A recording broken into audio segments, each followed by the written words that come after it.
President Ghati line of control on Poonch, and immediately after this blast took place, Pakistani army they opened fire on the Indian army positions, and it is a case of a ceasefire violation from across the line of control.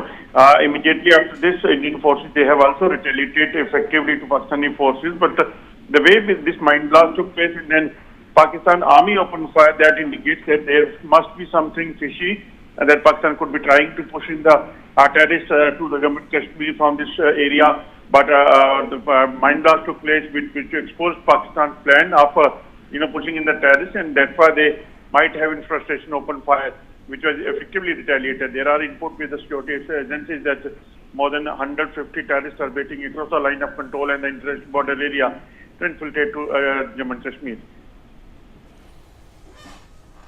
Absolutely. What we're also learning, Ajay, is that Indian Army has retaliated to this firing by Pakistan. Is that correct? Also, what is Pakistan's intention by suddenly, violating ceasefire after multiple landmine blasts, interestingly, in the area as well? See, there is a counter-infiltration grid on the line of control area everywhere in Rajouri, Poonch and other part of the line of control. And this is basically to protect our area. But Pakistan basically tried to push in the terrorists from these locations, which basically are the vulnerables, which are, there are nalas, there are some loopholes. So that areas have been covered by the Indian Army by, with the help of mines as well as other, things. But Pakistan generally, when they try to use these areas to push in the terrorists, that happened in the past as well. But right after this movement of terrorists, could have started. Then mine blast took place, and what Pakistan have done, that Pakistan opened fire, which generally doesn't happen after ceasefire agreement.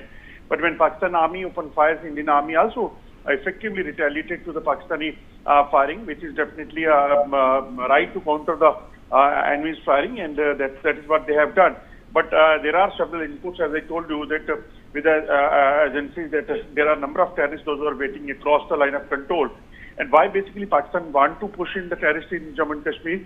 Because they have seen that what has happened in Khyber Pakhtunkhwa, what has happened in Balochistan. Pakistan army is facing the tough time and heat of terrorism in these areas. So they don't want basically world to see these pictures, what is happening there. So that's why they must be trying to disturb peace over here in the Jammu and Kashmir, but our forces are definitely ensuring that all the plan of Pakistan has to be foiled.